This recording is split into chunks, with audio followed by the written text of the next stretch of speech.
하나님께서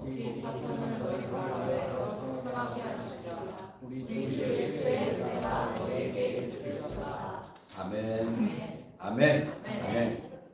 자, 로마서 16장이 이제 마지막 장인데 여기서 하나님께서 바울을 통해서 로마서 교회 성도들에게 이 말씀을 선포케 하셨습니다. 제가 약간 우리 목사님들이 설교 준비할 때 많이 참조하는 게 언어사전이라든가 주석집이라는 또 이렇게 유명한 주석가들이 쓴 성경 해석집이 있고 그래요. 근데 저도 요 마지막 요 구절이 앞에 16장 앞에 고린도 교회 성도들 20 몇 명의 사람들을 쫙 얘기하고 그 다음에 이 얘기하고 또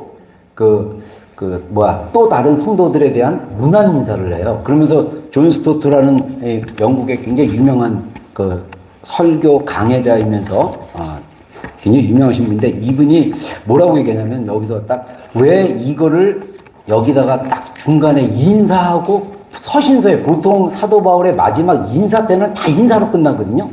근데 왜 이 구조를 넣었을까라고 이렇게 간단하게 길게는 아니고 간단하게 언급을 하는데 여러분들 지금 마지막 때 굉장히 강력한 도전은 사도 바울이 복음을 전할 때랑 비슷합니다. 뭐냐면 이 16장 20절 바로 앞에 몇 구절 이렇게 얘기를 해요.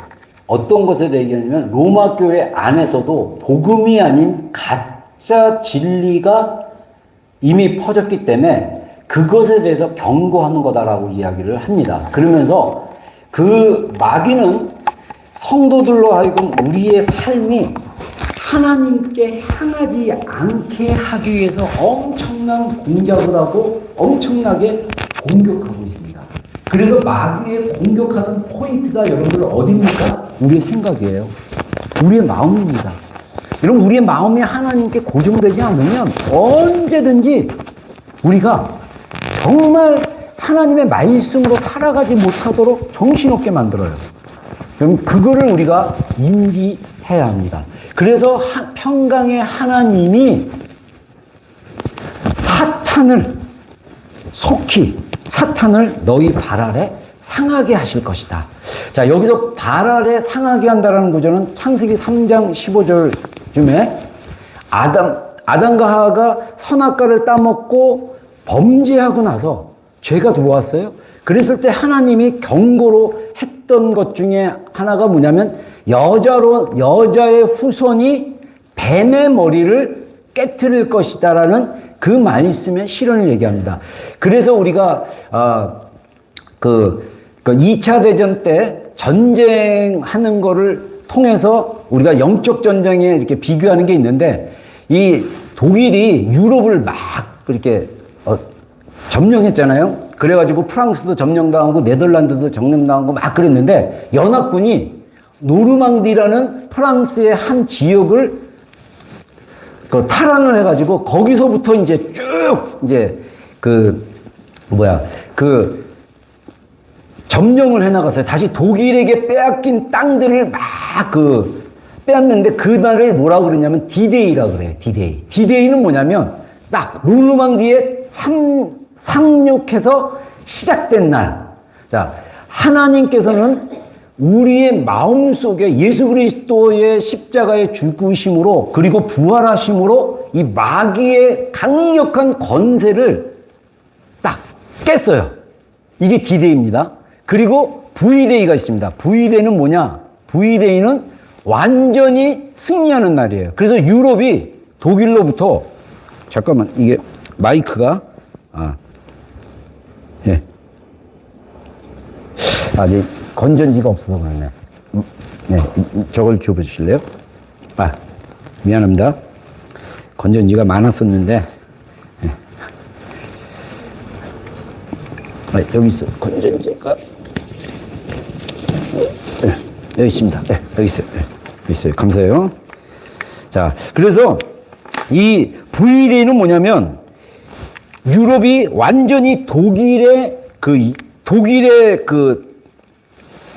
독일군이 다 물러나고 이제는 주권이 회복된 것입니다. 그래서 우리가 이제 영적 전쟁 얘기할 때 완전 우리가 사단에게 승리하는 날은 언제냐?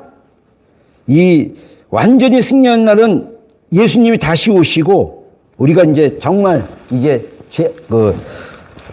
하늘에서 예루살렘이 내려오고 새 땅과 새 하늘, 그래서 완전히 승리의 날이 있어요. 근데 지금은 뭐냐? 마귀는 머리가 완전히 깨졌어요. 깨져가지고 우리와 싸울 때 이 마귀는 우리가 마귀를 이길 수 있는 능력이 있습니다. 아멘. 예전에는 그래서 여러분들 제가 늘 얘기하지만 구약 시대와 신약 시대는 우주적인 완전히 법칙이 바뀌어 버렸어요. 예수님이 그리스도께서 십자가로 죽으시고 부활하시기 전까지 마귀가 이 세상 가운데 왕노릇을 하고 강력한 힘으로 인류를 괴롭혔어요. 근데 그 힘을 예수님이 깨신 거예요. 그리고 완전히 빅토리, 속히 사탄을 너희 발 앞에 상하게 하시리라 라고 하는 이 구절을 존 스토트 목사님 뭐라고 하냐면 이게 종말론적으로 우리가 완전히 이제 죄에서 벗어나 우리의 몸이 성화의 단계에서 영화의 단계로 가는 그 승리의 초점을 이야기하고 있다. 그날이 속히 올 거다. 그러면 지금은 우리가 어느 싸움을 하고 있느냐? 하나님은 평강의 하나님이에요. 우리의 마음을 평화롭게 붙잡아 주시는 하나님이에요. 근데 우리는 자꾸 공격을 받아요. 환경에 의해서, 사람에 의해서, 여러 가지에 의해서 계속 공격을 받습니다. 그래서 이 공격받는 것 때문에 우리가 계속 싸우고 있습니다. 여러분, 우리가 육신으로 사는 동안 우리 안에는 영적인 전쟁이 계속 싸우고 있어요. 영적인 전쟁의 가장 큰 싸움터는 뭐냐? 우리 마음이에요. 여러분, 이거를 우리가 인지하셔야 돼요. 우리의 싸움은 사람이 아닙니다. 혈과 육이 아니에요. 우리의 싸움은 환경이 아니에요. 우리의 싸움은 내 마음이에요. 내 마음이 계속 주님 앞에 무릎 꿇고 주인됨을 인정하지 않으면 계속 우리 마음 가운데 평강은 깨질 수밖에 없다. 이렇게 볼 수 있습니다. 평강이라는 단어가 구약에도 나오고 신약에도 나오는데 샬롬이라는 단어 들어봤죠? 샬롬이라는 건 히브리어로 평강이라는 뜻이에요. 그리고 에이레네라는 단어는 헬라어 단어입니다. 그래서 유대인들은 인사를 할 때 샬롬이라고 인사를 합니다. 자, 우리 서로 한번 샬롬 하고 인사하겠습니다. 샬롬, 샬롬. 예. 자, 샬롬의 하나님. 자, 근데 이 샬롬 할 때 그 구약에서의 그 평화는 뭐냐? 평강은 뭐냐? 언어적으로는 전쟁이 없는 거예요. 근데 그 전쟁이 없는 상태를 넘어서서 온전하고 완전한 상태. 그리고 번영. 이제는 막 이렇게 성공하기 시작하고, 막 성장하기 시작하고, 번영하고, 그 다음에 어떤 복지라는 단어도 들어가고, 웰빙, 안전, 이런 것들이 다 포함된 넓은 의미로 샬롬이라는 단어를 구약에서 쓰고 있습니다. 근데 구약에서 샬롬은 뭐를 전제로 하냐면, 사람과 사람 사이, 국가와 국가 사이, 하나님과 인간 사이에 오는 샬롬을 얘기하는데 특별히 성경적인 의미로 봤을 때 구약에서는요, 샬롬은 하나님의 은혜로 주어진 건데 이 주어진 샬롬을 유지하려면 하나님과의 바른 관계를 갖고 그리고 시작해서 그래서 하나님의 언약 안에서 성실하고 충성되게 삶을 살아갔을 때 경험되는 조화롭고 그래서 성경에 형통한 삶을 준다 막 이런 것들이 샬롬 안에서 누려지는 거예요. 그러니까 여기 구약에서는 구약의 신자들은 구약의 이스라엘 사람들은 이 평강을 누리려면 뭔가 하나님을 위해서 열심히 성실하게 하나님과 나와 언약 관계에 있으니까 그 언약을 지키기 위해서 굉장히 열심히 노력하고 충실했을 때 마음에 평강이 오는 거예요. 신약에서는 그럼 뭐냐? 신약에서는 죄로 인해 하나님과 인간 사이에 끊어진 이 관계가 그리스도의 희생으로 회복되어짐으로써 얻어지는 평강이라는 거예요. 자, 차이가 뭡니까? 인간은 죄된 본성에 있어요. 하나님이 구약에 하나님이 아들이 갈라디아서 말씀하신 것처럼 하나님이 아들의 때, 하나님의 때가 오면 이 율법이 온전케 되는 때가 있는데 그게 바로 예수님이 오심으로써 율법이 온전케 되는 거예요. 율법은 뭐를 요구하느냐? 인간이 의롭게 사는 그 기준을 요구하고 있어요. 그래서 로마서 8장에 예수님이 인간으로 오신 목적이 뭐냐면 율법의 요구가 이루어지기 위해서 오셨다. 그래서 예수님이 죽으심으로써 우리의 죄로 인해서 하나님과 우리는 원수예요. 하나님과 우리는 평강을 누릴 수가 없어요. 그래서 구약시대 때는 의롭게 살려고 노력하면서 했을 때 그 자신의 의로움에서 오는 평화가 있어요. 기쁨이 있어요. 아, 내가 의로웠다. 여러분, 욥은요, 성경에 보면 욥은 의인이었습니다. 근데 욥에게 환란이 와요. 근데 환란의 대우가 뭐가 있습니까? 사탄이었어요. 사탄이 하나님한테 내기를 하자고 그래요. 욥이 그렇게 의로운 거는 하나님 축복 주셨는 겁니다. 욥의 것을 다 뺏으면 욥은 하나님을 떠날 것입니다. 막 이런 식으로 얘기해요. 그래서 하나님 허락하셨어요. 마귀가 먼저 종들을 막 죽이고 재산 막 도둑들이 와서 가져가게 하고 나중에는 막 아들 생일잔치에 집이 막 무너지고 그리고 욥의 몸을 건드려서 욥의 온몸에 악창, 피부병이 나와가지고 막 기아장으로 막 긁고 막 그렇게 만들고 그런 과정 가운데 이 친구들이 나오는 스토리가 있어요. 여러분, 이 구약에서 정말 그 지상에서 당대의 의로운 자가 없었는데 욥은 하나님을 어디까지만 경험했냐면 귀로만 들었사온데 내가 이제 하나님을 눈으로 보았나이다. 그러니까 욥의 하나님에 대한 경험은 자기의 의로움으로 만들어진 경험인 거예요. 근데 욥이 진짜 하나님, 욥이 자기를 변호합니다. 저는 여기서 예전에 욥을 읽고 나서 내가 엄청 은혜 받았어요. 인간은 자기가 의롭다는 걸 어찌되든 하나님께 어필을 하려고 그래요.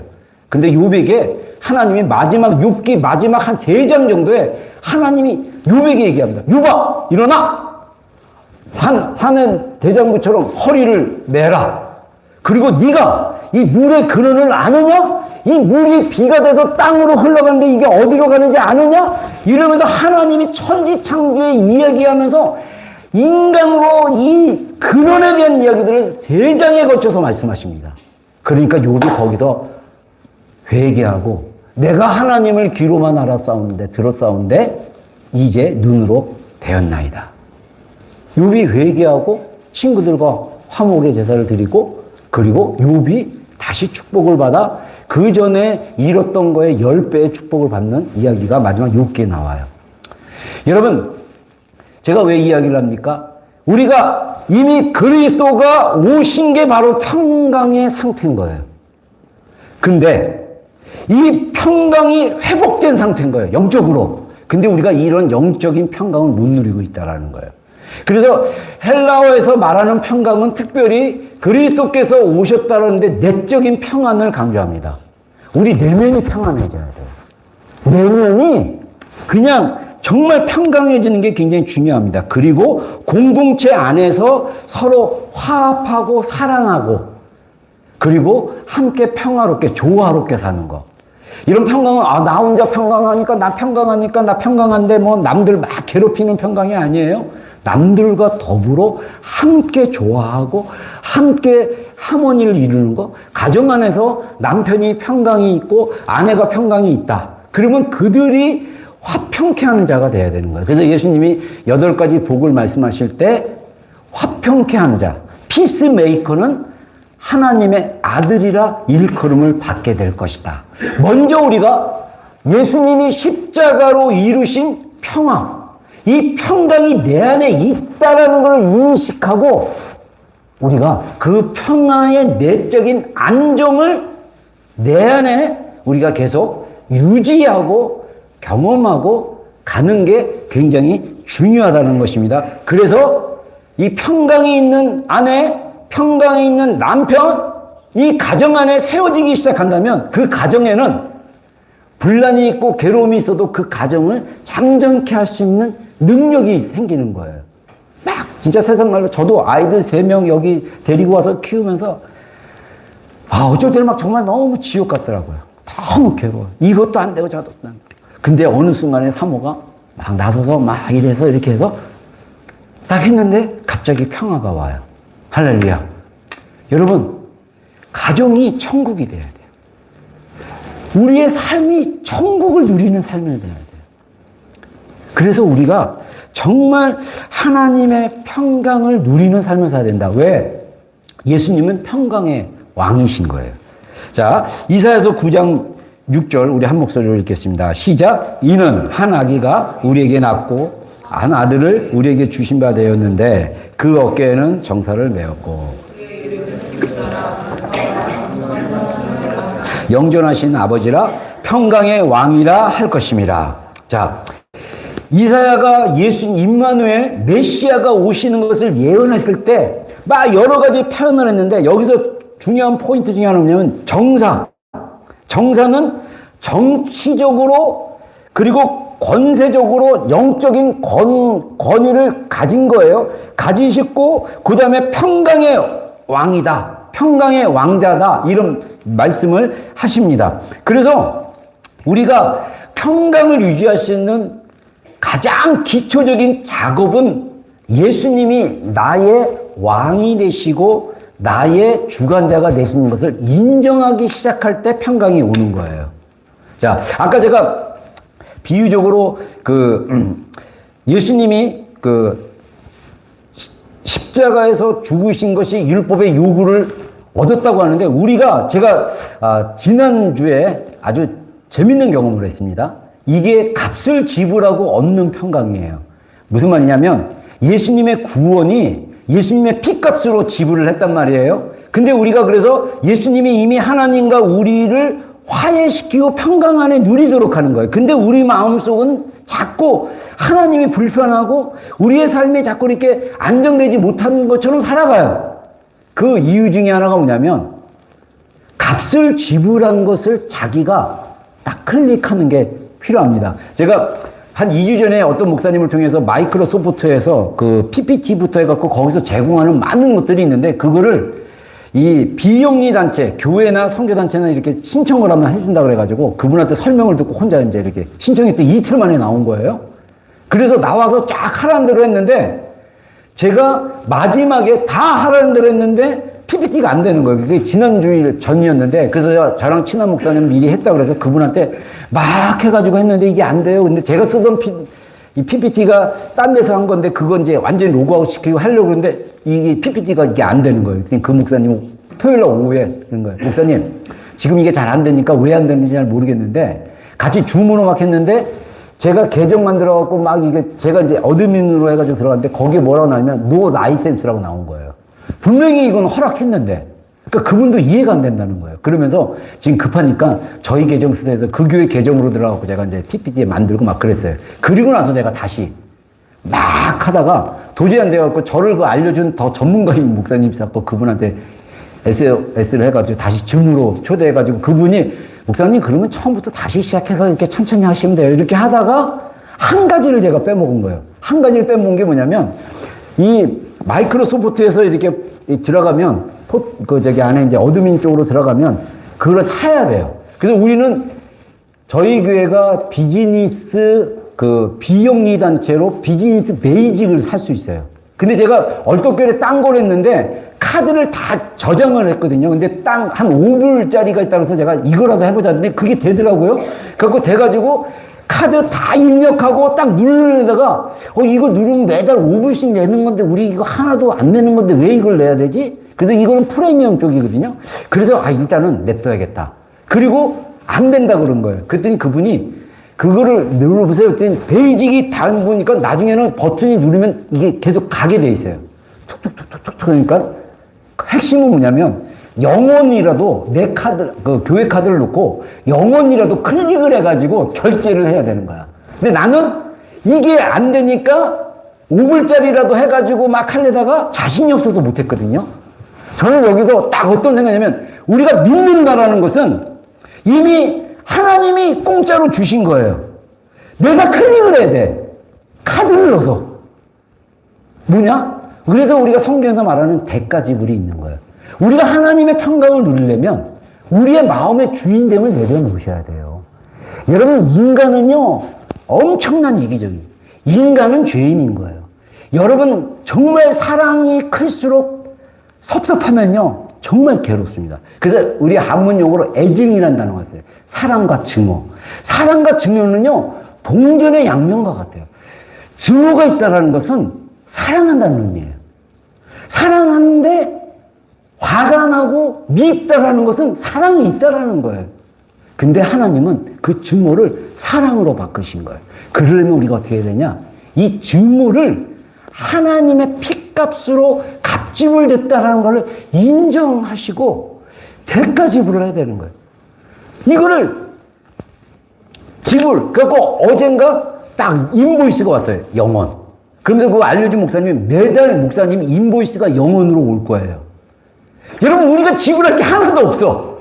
근데 내가 못했던 건 뭐냐면 내가 카드를 깔고 눌러서 결제를 이루는 거예요. 제가 거기서 깨달은 게 있습니다. 왜 이 평강의 문제뿐만 아니라 이미 그리스도의 십자가로 우리에게 주신 선물들을 내가 프로그램을 깔지도 못하고 내가 내 책임으로 결제를 눌러야 돼요. 그리고 나니까 프로그램이 깔리기 시작했어요.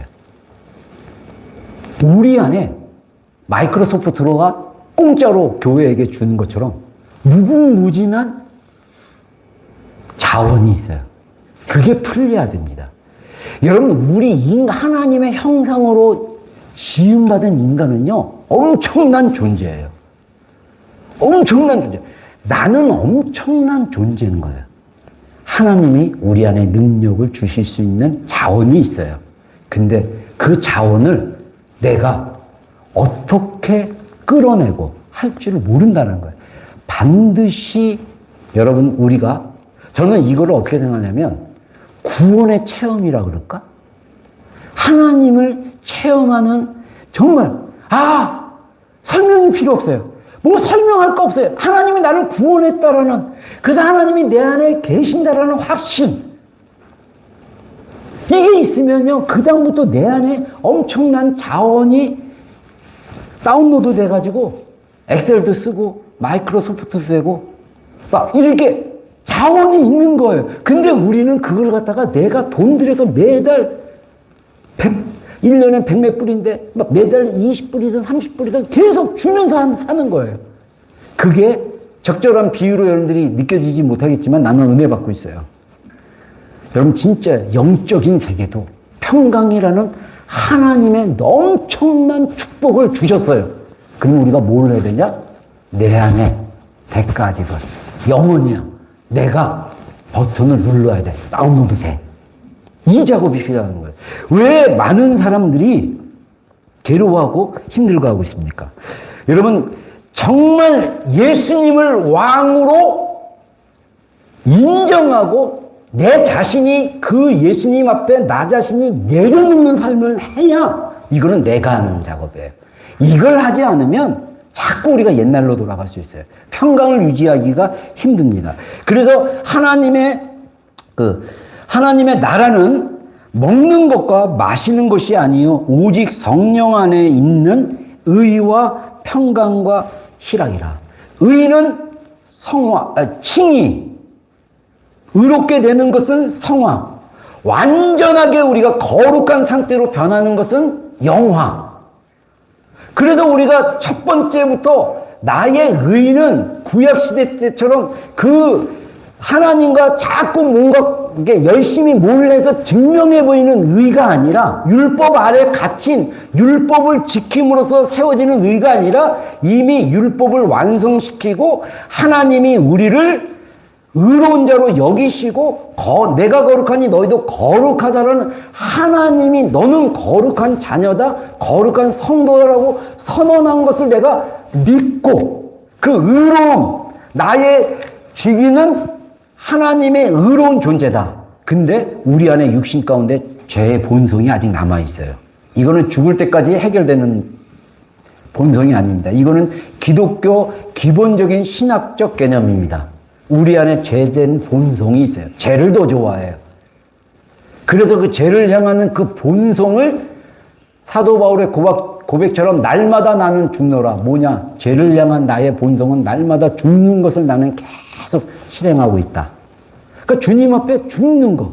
근데 나는 의로운 존재라는 거. 하나님 나라 안에서 죄인이 있습니까? 없습니다. 우리는 의로운 존재. 하나님 나라에서. 하나님의 자녀로 당당히 살아가기를 주의 이름으로 축원합니다. 근데 연약한 네가 하나님의 당당한 자녀야? 근데 사는 꼬라지가 왜 그래? 그러면 또 다른 면에서 이렇게 얘기해야 돼요. 나 연약한 존재야. 연약하기 때문에. 그렇다고 자꾸 사람들에게 나 연약했다고 자꾸 이렇게 해서 내가 뭐 죄 짓고 잘못한 거 반복하는 거 허용되는 게 아니라 하나님은 계속 용서해 주시지만 중요한 거는 연약한 걸 인식하고 하나님을 계속 의지하는 삶을 살아가야 돼요. 여러분, 그리고 두 번째는 뭡니까? 하나님 나라에서 있는 것은 평강이라는 거예요. 우리가 평강을 누릴 수 있다면 내가 거하는 것이 하나님 나라인 거예요. 하나님의 나라는 하나님이 다스리는 곳이에요. 내 마음이 하나님의 다스림 가운데 있으면 나는 평강을 유지해요. 우리 가정이 하나님의 다스림을 인정하고 순종하고 살아간다면 우리 가정은 평강이에요.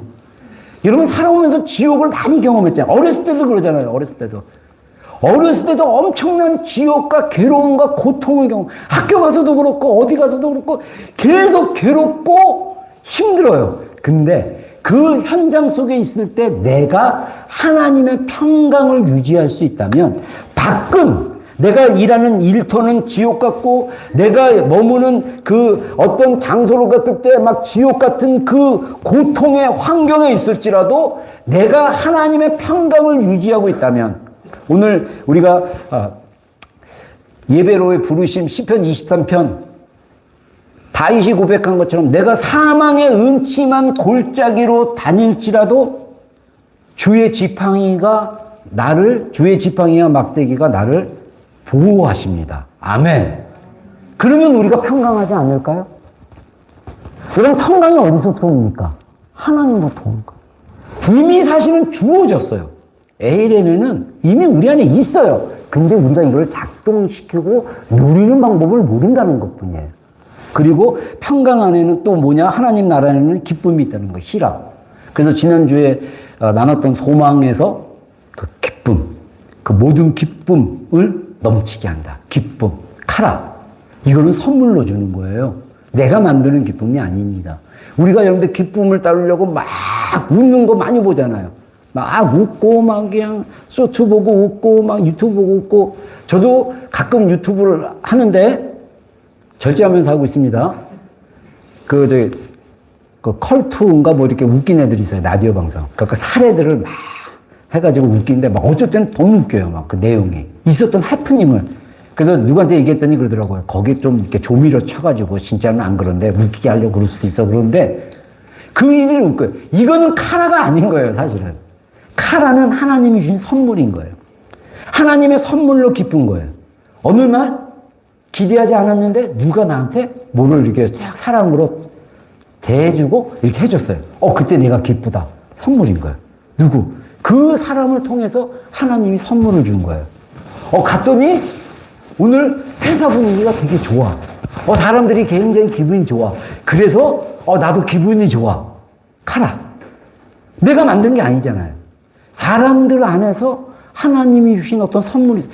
여러분 우리의 인간 관계 안에서도 하나님이 일하고 계신다는 사실을 알고 있습니까? 불편하고 힘든 관계 안에서도 하나님이 일하시면 그게 평강이 있어요. 이번 금요일 날 한 달에 한 번 있는 성경 공부 우리 목사님들 성경 공부 이번에 10분의 담임 목사님들이 모여서 했습니다.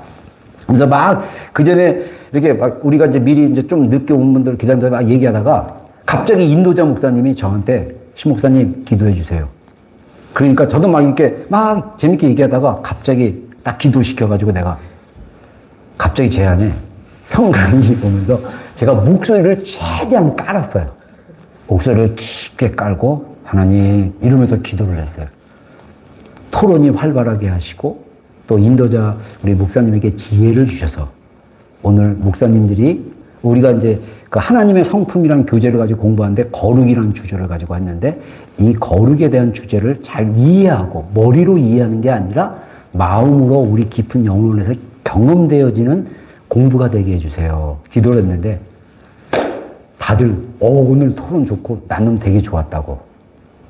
저는 제 안에 이 성령 공부 시간이 특별히 하나님 저한테 선물로 주는 시간과 같이 느껴졌어요.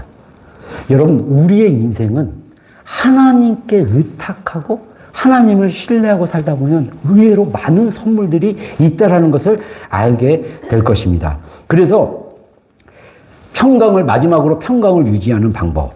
자, 우리 빌립보서 4장 7절로 8절 우리 한 목소리 읽겠습니다. 시작. 아무것도 염려하지 말고 다만 모든 일에 기도와 간구로 너희 구할 것을 감사함으로 하나님께 아뢰라. 그리하면 모든 지각에 뛰어난 하나님의 평강이 그리스도 예수 안에서 너희 마음과 생각을 지키시리라. 자, 여기서 평강을 유지하는 두 가지, 아까 집 잉글렘 목사님이라고 제가 굉장히 좋아하는 목사님 중에 하나인데 우리 헌금 영상에 보여줬죠? 제가 막 영상 찾다가 설교와 좀 연관된 영상을 좀 찾아야 했다는데 이분 영상을 찾다 보니까 3분짜리여야 되는데 이 영상을 제가 2022년에 12년 12월에 우리 헌금 영상으로 보여준 거더라고요. 한 2년 반 만에 제가 다시 보여준 것 같은데 근데 여기서 이분이 말하는 것처럼 이 염려와 두려움 안에 이분은 명령, 커맨더라고 얘기하잖아요. 아무것도 염려하지 말라. 명령했다라는 거예요. 이거는 굉장히 중요합니다. 우리가 염려하고 염려하지 않는 게 단순한 선택이 아니라는 거예요. 명령은 순종해야 되는 거예요. 염려가 왔을 때 여러분들 이 염려와 두려움을 내어버리면 안 돼요. 하지 않아야 된다라는 거예요. 아무것도 염려하지 말라라고 했으니까. 항상 기뻐하라. 명령입니다. 그럼 우리가 기쁨을 유지하려고 뭔가 하나님의 방법을 찾는 것이 굉장히 중요합니다. 여러분, 우리가 살아오면서 마음을 정말 심란하게 하고 괴롭게 하고 힘들게 하는 요인들이 너무너무 많은 세상에 우리가 살고 있습니다. 정말 우리가 이 평강을 누리고 이 평강의 시간이 언제인지 모를 정도로 생각이 막 뺏기고 유지하기 힘든 그런 시대에 우리가 살고 있다는 거예요. 오늘 이 말씀을 통해서 우리가 두 가지 평강, 이미 주어진 우리 평강, 이미 예수님께서 죄인인 우리를 하나님과 화목하게 하게 함으로써 우리가 하나님께 마음의 중심을 드리고 예수님이 나의 주인이 되시고 임금이 되시고 나를 다스리는 것을 인식하고 그 예수님의 다스림 가운데 내가 계속 머물고 있으면 평강의 상태인 거예요. 근데 누가 건드려? 누가 자꾸 와서 나를 힘들게 해, 괴롭게 해. 그럴 때는 먼저 첫 번째는 저는 개인적으로 예수님이 나의 왕이신 것을 인정하며 나가는 게 굉장히 중요하다는 거예요. 자, 기억하십시오. 아무것도 염려하지 말라. 염려와 불안은 우리 삶 속에 너무나 자동적으로. 저도 염려, 걱정되는 거 가끔씩 이게 아까 진 목사님 말한 것처럼 막 운전하다가 뭔가 하나 생각이 딱 나면 막 걱정되고 막 발전하잖아요. 그러니까 여기서 우리가 빼앗기면 안 된다라는 거예요. 그래서 내가 막 정말 안 좋은 상황이 막 진행될 것 같고 막 힘든 일이 막 진행될 것 같으면 왕이신 예수님을 신뢰하는 거죠. 하나님이 이 상황을 정리하시고 하나님이 통제할 것을 믿습니다. 아멘. 이거를 신뢰하고 하나님을 의지하기 시작할 때 내 안에 평강이 오기 시작하는 거예요. 이거 어떡하지? 큰일 났네. 이러면 해야 되나? 이렇게 해야 되나? 저렇게 해야 되나? 얼마나 괴로워요. 정말 괴로워요. 제가 예전에 어떤 분이 그러더라고요. 우리 뉴질랜드 이렇게 오면서 코로나 터지고 막 이제 점점 이렇게 영주권 받기가 힘든 이 시기가 있었잖아요. 그래서 제 주변에 얘기 들어보니까 제가 아는 청년도 있었는데 걔도 안타깝게 다 이제 막 점수 돼가지고 막 힘겹게 영주권 받으려다가 군대 간다고 딱 떠난다고 저한테 인사하고 갔거든요. 근데 걔 가고 몇 달 있다가 딱 특별 영주권 발표된 거예요. 아, 전 너무 그거 안타까웠어요. 그리고 어떤 사람은 열심히 하다가 안 된다 싶으니까 너무 이민법이 막 그냥 쪼이고 막 힘드니까 캐나다로 이민 가거나 다른 나라로, 어느 나라로 이제 이민 가려고 했는데 영주권이 딱 나왔어요. 여러분, 이거는 우리의 삶은요, 내가 원하고 기대한 사항대로 안 되면 자꾸 내가 통제하려고 그러고 내가 컨트롤하다 보면 뭐가 오냐면 불안이 올 수밖에 없어요. 많은 두려움과 불안의 원인은 내가 컨트롤하려고 결정했기 때문에 그런 거예요. 이거를 주님께 맡기는 훈련이 필요합니다. 저도 예전에 얘기했지만 이 나라 20년, 24년 전에 와가지고 3년 만에 영주권 신청했는데 이력서 그 연도가 틀린 건데 교회에서 사역한 거. 근데 그 교회가 컴퓨터로 작업해가지고 연도 입력할 때 거기서 틀린 건데 나보고 증명하라고 그러는데 어떻게 증명을 해요? 그때 엄청 불안했어요. 그랬을 때 에이전트 되는 분이 그냥 편지를 쓰자. 휴먼 폴트. 아직도 기억나요. 그래서 에이전트가 편지 써주고 제가 사인하고 했는데 바로 일주일 만에 영주권 승인이 났습니다. 그때 저는 하나님께 그때 YM 훈련 받으면서 하나님이 이 땅에 보내셨고 하나님이 우리 가족과 함께 이곳에서 살도록 허락하신 여정인 것을 확신했는데 그 확신도 흔들리니까 진짜 순간 패닉에 빠지더라고요. 근데 하나님의 이끄심을 신뢰하고 기도하면서 했는데 하나님의 은혜가 임했습니다. 여러분, 우리 인생의 여정은요, 평강을 유지하면서 하나님 나라 안에서 나의 그 자녀됨과 그 하나님이 주신 평안과 하나님이 주신 기쁨을 누리면서 많은 삶들을 살아가는 게 사실은 이 땅에서의 연습입니다. 여러분, 천국이나 하나님 나라는 똑같은 개념이에요. 우리가 지금 이 땅에서 천국을 경험해야 돼요. 우리가 이 땅에서 자녀임을 하나님의 의로, 나의 행위로 자녀됨이 아니라 하나님이 창세전부터 내가 하나님을 알기 전부터 하나님이 나를 선택하시고 예정하시고 자녀로 삼으셨어요.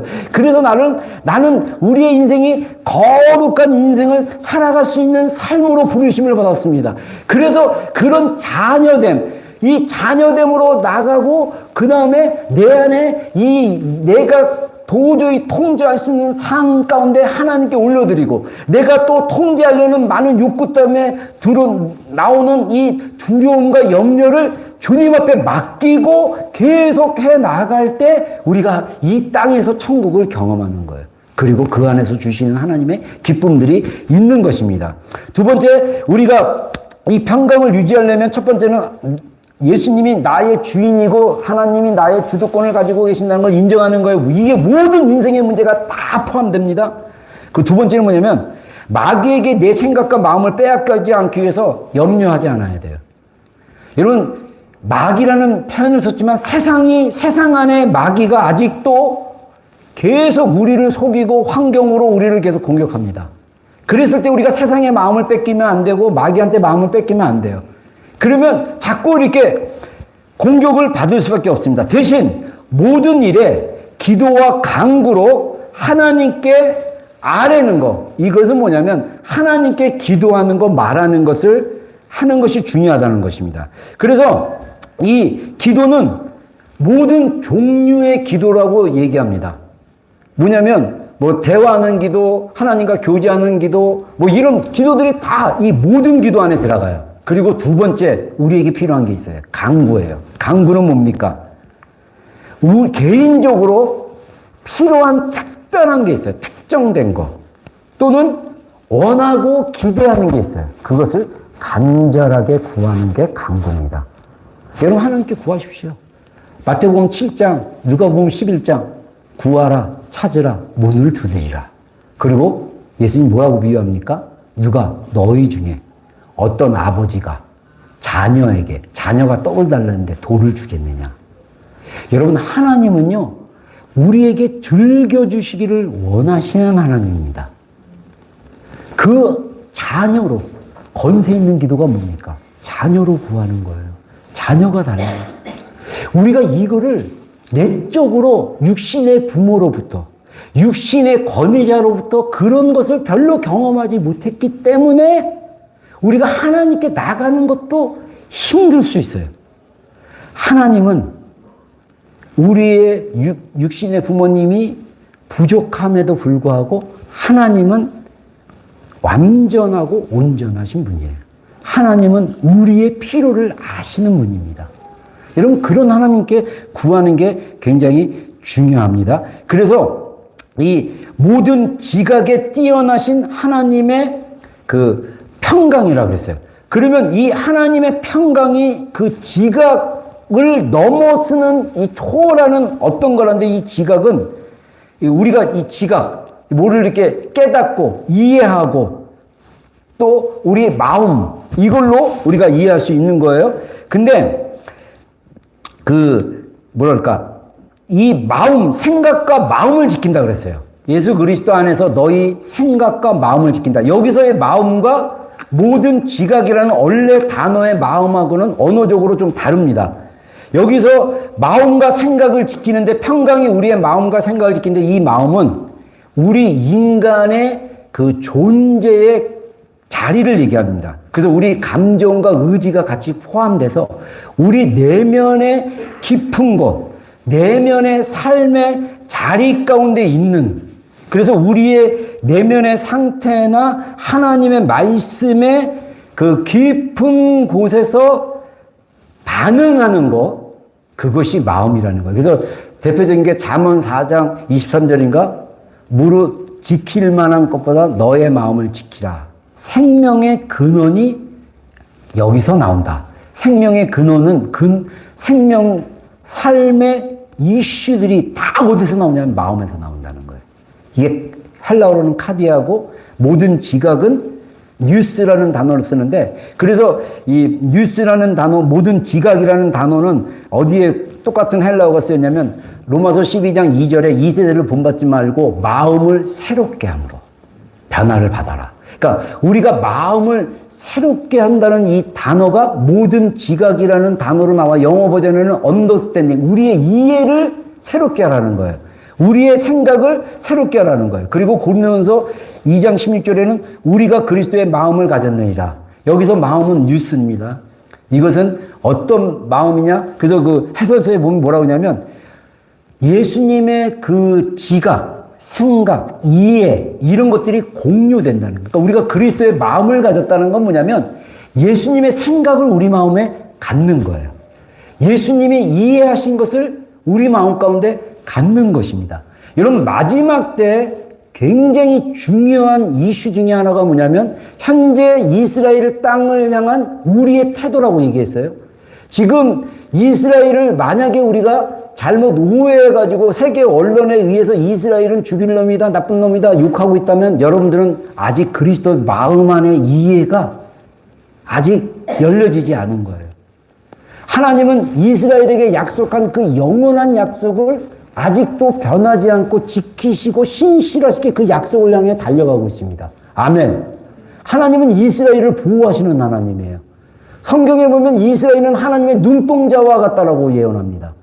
여러분, 우리가 이스라엘에 대한 하나님의 마음에 대한 이해가 풀어지지 않으면 우리의 영적인 상태가 아직도 그리스도의 마음과 이해되지 않은 걸로 생각하면 돼요. 그래서 우리 안에 무슨 마음이 품어져야 되냐? 그리스도의 마음을 품는 게 굉장히 중요합니다. 우리가 그리스도의 마음으로 함께 연결돼야 되는 거예요. 그리스도의 마음은 어떤 분입니까? 마태복음 12장에 예수님은 수고하고 짐을 진 자들아 다 내게로 오라. 내가 너로 하여금 쉬게 하리라. 그러면서 나는 겸손하고 온유하다. 여러분, 우리가 그리스도의 마음을 품게 되면 우리의 마음이 겸손한 삶으로 갑니다. 여러분, 우리가 그리스도의 마음을 품고 살다 보면 우리가 온유한 자가 돼요. 그래서 예수님께서 뭐라 합니까? 온유한 자는 복이 있나니 그가 땅을 차지하게 될 것이다. 여러분, 우리가 주님한테 온유함을 배워야 됩니다. 우리가 겸손함을 배워야 돼요. 이거는 주님과 연결되는 마음 안에 계속 가면서 실천하고 순종하고, 그리고 여러분들 진짜 이 땅에 살면서 우리가 하나님 나라 안에는요 아까 의와 평강과 희락인데 우리가 또 하나님이 주시는 기쁨 중에 하나가 뭐냐면 하나님의 말씀을 순종했을 때 얻는 기쁨이 있어요. 여러분 성경에서는 악을 악으로 대하지 말고 선으로 대하라고 그랬어요. 선으로 싸우라고 그랬어요. 여러분 이 땅에서 우리가 착한 마음으로 착한 행실로 살아가는 게 굉장히 중요합니다.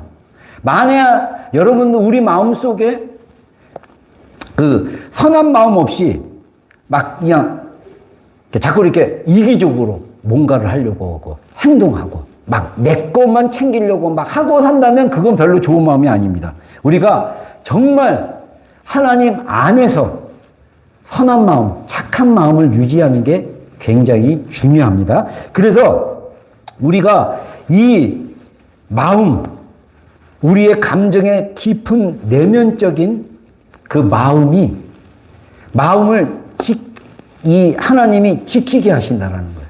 그러려면 반대로 우리의 마음이 혼란스러우면 안 돼요. 또 생각도 지킨대요. 생각은 뭐냐? 우리의 이성을 얘기합니다. 지적인 활동을 하는 그런 장소입니다. 그래서 우리의 의도나 계획을 나타낸대요. 우리가 생각을 하잖아요. 아, 이렇게 해야지, 이렇게 해야지. 계획도 세우고 막 어떤 의도를 가지고 생각해요. 근데 이것을 하나님의 평강이 지킨다고 합니다. 그래서 고린도후서 10장 5절에 말씀하신 것처럼 우리의 생각을 사로잡아 그리스도께 복종시키는 작업이 굉장히 중요합니다. 여러분 우리의 생각을 주님 안에 사로잡는, 순종시키고 굴복시키는, 말씀에 굴복시키는 것. 이 작업이 우리가 평강을 유지하는 굉장히 중요한 영역이라고 생각합니다. 자, 다시 한번 정리하겠습니다. 두 가지. 첫 번째, 우리가 예수님이 나의 주인됨을 인정하고 인식하고 계속 그거를 주장하고 그래서 내 힘을 빼고 내려놓고 주님을 더 의지하고 계속하면 이 평강은 이미 우리 안에 선물로 주셨기 때문에 이게 살아나기 시작할 거예요. 그리고 여전히 불안하잖아요. 구하십시오. 주님께 간구하십시오. 기도하십시오. 하나님 아버지께서 우리에게 주시는 그 선물, 그것을 우리가 기대하면서 하나님 앞에 나가면 우리가 이 평강이 계속 우리 마음과 생각에서 유지될 수 있는 그런 우리가 경험하게 될 것입니다.